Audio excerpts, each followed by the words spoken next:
We're here to solve this Masyu by Tom Collyer. It doesn't have an announced theme, but we'll look back at some part of the solution when we finish the grid and show you what was hidden. I'm putting in some obvious steps when we've got black cells near an edge of the grid. These straight lines will always have to extend to get to a cross. Even in a black circle like this, I've got to extend down because of the section that's right above.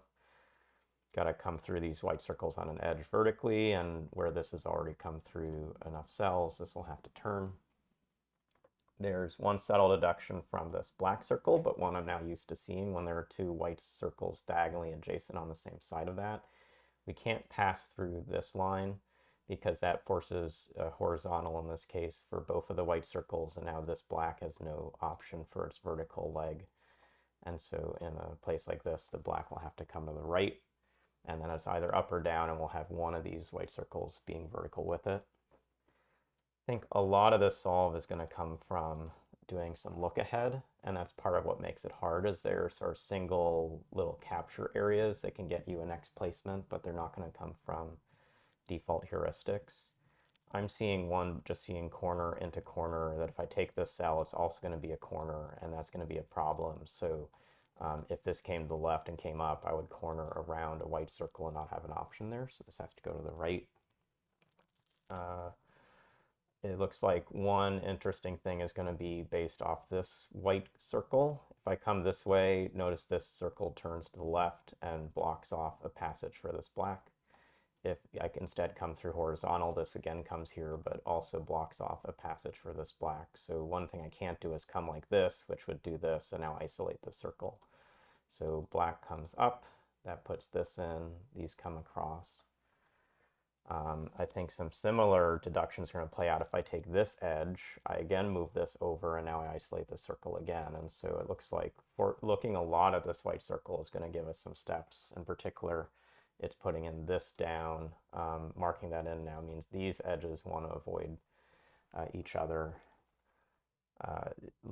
How will we get around the circle is a good question.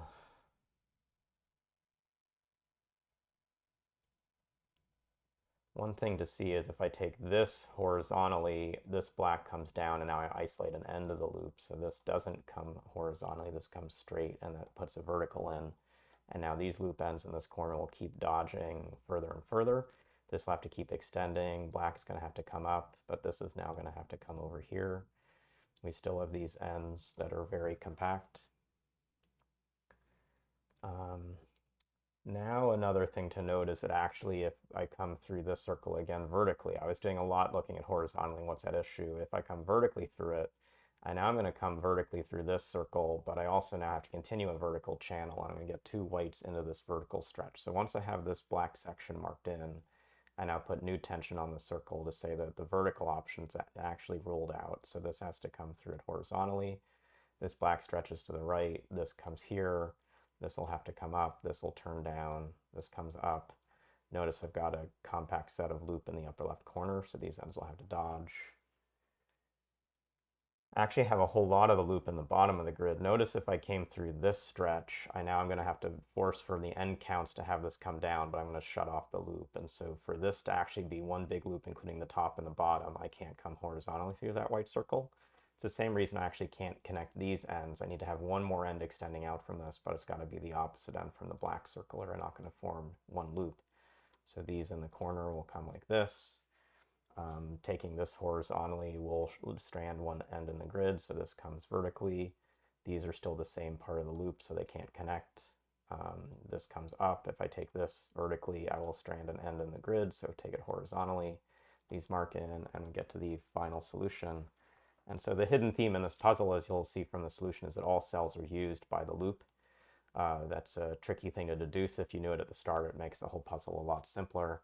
But hopefully you got something through this video, particularly in some of these look-ahead spots, places that had some high tension, a cornering cell around this position, limited whites, places where a particular passage through this white circle would limit how black moves to the left or to the right were also key. Got us some links over here. So different ways to do a little bit of in-your-head thinking to get forward in these less traditional Masyu puzzles. Hopefully you got something through this video, and we'll see you again soon.